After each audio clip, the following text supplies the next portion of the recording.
পীযুষ হাজৰিকাই জয়ন্ত মল্ল বৰুৱাই বা পবিত্ৰ মাৰ্ঘেৰিটাহঁতে সেই ন্যায় যাত্ৰাত অংশগ্ৰহণ কৰি পেলাই কৈছে যে আমি চৰকাৰৰ ওচৰত দাবী জনাইছোঁ যে জুবিন গাৰ্গে ন্যায় পাবই লাগিব। ৱাহ, এইটো মই কাণে ঠিকেই শুনিছোঁনে?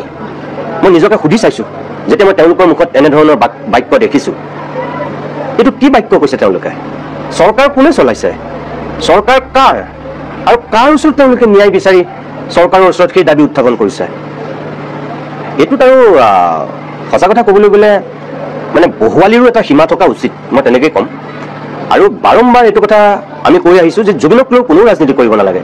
কি বিজেপি, কি কংগ্ৰেছ, কি অজাপ, কি ৰাইজৰ দল, কোনো এটা ৰাজনৈতিক দলে আচলতে জুবিনক ৰাজনীতিলৈ টানি আনিব নালাগে।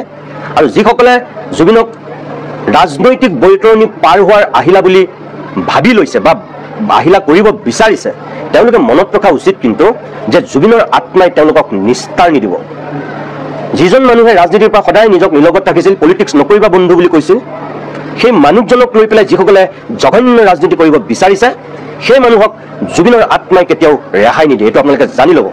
কংগ্ৰেছে যদি জুবিনক লৈ ৰাজনীতি কৰিব বিচাৰে, অজাপই যদি বিচাৰে, ৰাইজৰ দলে যদি বিচাৰে বা বিজেপিয়ে যদি বিচাৰিছে, তেতিয়াহ'লে ইয়াৰ ফল কিন্তু অতি বেয়া হ'ব, ভুগিবই। জুবিন জীৱিত, জুবিনতকৈ এতিয়া কোটি গুণে শক্তিশালী আৰু বেছি প্ৰভাৱশালী। তেওঁলোকে এই কথাটো মনত ৰখা উচিত মই ভাবোঁ।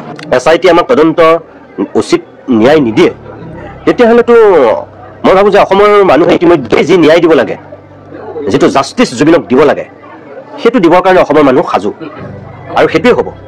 আৰু মুখ্যমন্ত্ৰীটো কৈ থৈছে যে SITৰ তদন্তত যদি অসমৰ মানুহ সুখী নহয়, তেতিয়াহ'লে তেওঁ CBI তদন্ত দিম বুলি কৈ থৈছে। দেখা যাওক এতিয়া।